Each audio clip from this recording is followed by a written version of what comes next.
war has started, yeah, even now it's difficult to talk about it.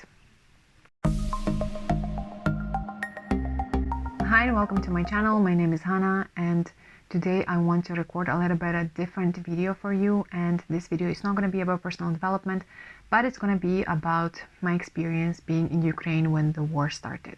To be honest, I tried to record this video a couple of times and it was just too difficult for me and very emotional, and I wasn't able to do this. And I was also trying to record this video when I was still in Ukraine, and it was just too stressful, and that's why I'm just like able to talk about it right now when I'm outside of Ukraine. So first of all, I came home to Ukraine after being 3 months in Batumi, Georgia. I came back home on 19th of February. I had an amazing couple of days. I was just very happy being again with my family and just relaxing for a few days. And then in the morning, I woke up at 7 a.m. and I saw a message from my friend that the war has started. Yeah, even now it's difficult to talk about it.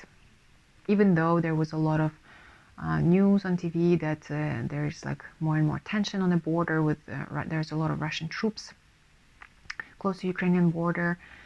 And even when I was leaving Batumi, Georgia, my home manager, he was asking me, is it safe to go to Ukraine right now? Like, don't you see what's happening on the news? And I was like, come on, nothing's gonna happen. This is 21st century.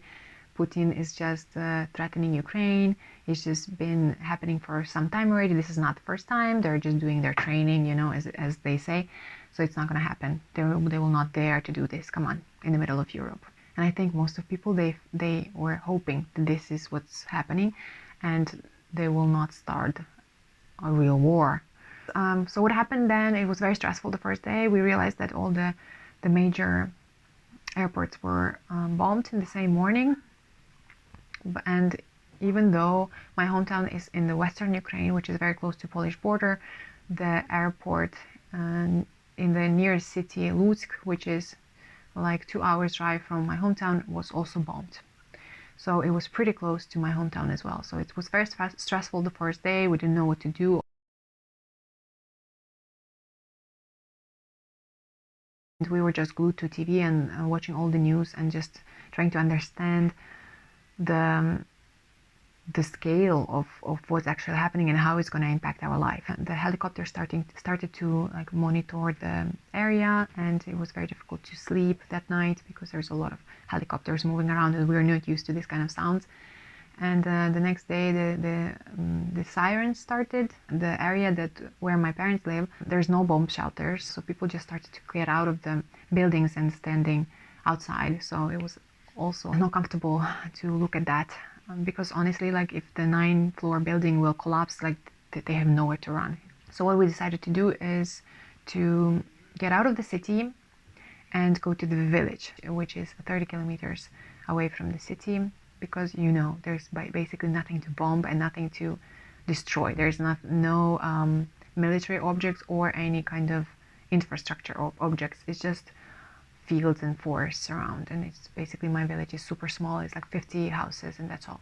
So we went there and we thought that we are safe, okay? And when we arrived to the village, we realized that most of the people from the village already left to Poland or Slovakia or Czech Republic. My strategy of dealing with this stress was to try to find a job immediately, because I know if I get a job, I could go anywhere. Basically, I can work remotely and I could go anywhere abroad and take my family with me. You know, I can just rent a place and be like a normal person again and don't have to like be so scared for like my life and well-being of me and my family. So this is what I was doing. I started applying for jobs and having interviews. Actually, it was super stressful because I was having 4 interviews and 5 interviews in 2 days, and then like last. I'm very grateful actually that a lot of companies reach out to me as well and trying to help and trying to like see if they have a position for me. But on the other hand, because many of them, they actually didn't have positions that fit my skills and my portfolio and my experience, it was kind of useless, because I was spending a lot of time talking to a lot of people, but some of them, they were like completely irrelevant. Every night that I spent during that week in the village was not restful night, and I couldn't relax. My body couldn't relax, my mind couldn't relax. I was just very stressed out because I didn't know what could happen during the night. And every morning, the first thing I was doing, I was checking the news. And every time I realized, okay, another city was bombed, another infrastructure object was bombed, and it was just getting more and more intense. And the problem I had was that my parents didn't want to leave. Of course, they didn't want to leave their home and, you know, their life, and just they were scared to go out and just basically like wander around in random countries. So I kind of understand them, but on the other hand, in my opinion, it's just there's nothing more important. There's just basically saving your life, and then later we can, you know, we can deal with everything else later.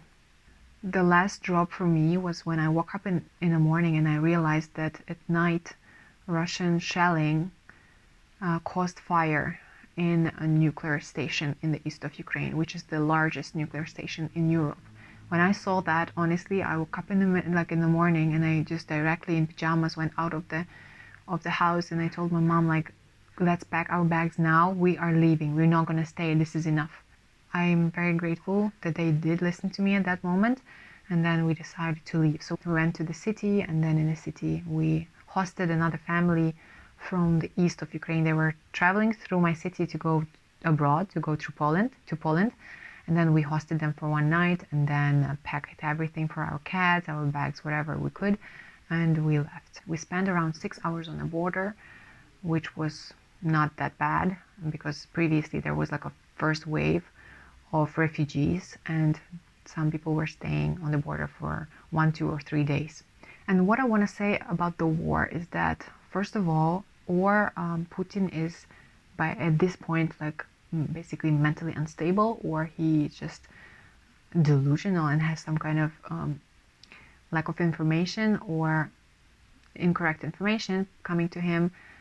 I don't know if he really thought that Ukrainian people will welcome Russian soldiers with flowers, but as you can see, this did not happen, and it will never happen.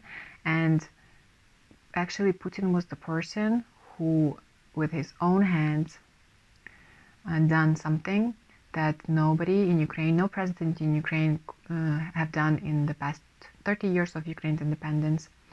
He was able to unite the Ukrainian nation like nobody before. Throughout the years of independence, we always had this narrative in political context and discourse that Ukraine is divided into Eastern Ukraine and Western Ukraine, and they are different.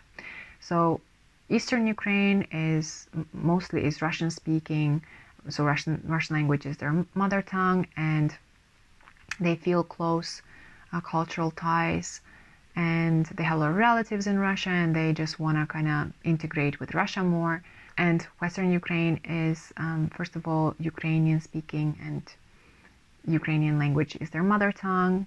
They are more closely preserving the Ukrainian traditions and culture, and they feel that they are European, and they live by European values, and they want to integrate with Europe. So we always had this like divide, and a lot of politicians try to speculate on this idea during elections to obviously appeal to one of the groups and, you know, win elections and be elected by this group of people. But today, even those who were hesitant, or even those who were like kind of pro-Russian and thought that Russia will bring good stuff to them if they, you know, integrate more with Russia, now everyone is going out of their homes, getting guns in their hands, and are willing to protect their homes, protect their streets, protect their land, protect Ukraine. If you even watch like BBC and CNN, you will be able to see a lot of protests in Russian-speaking cities like Kharkiv and Mariupol, when people are already occupied. They don't have food, they don't have humanitarian aid, they are locked. The Russian troops are around the city basically, and they're going out to the streets with Ukrainian flags, and they're saying that Mariupol is Ukraine, or Kherson is Ukraine. And they're talking to these Russian soldiers that you come to my land, and we didn't ask you to come, you have to go home. In the next video, I want to share with you what happened after I crossed Ukrainian-Polish border and how I'm feeling here in Poland right now, what is the situation here, and how Polish people and Polish nation is receiving Ukrainian refugees.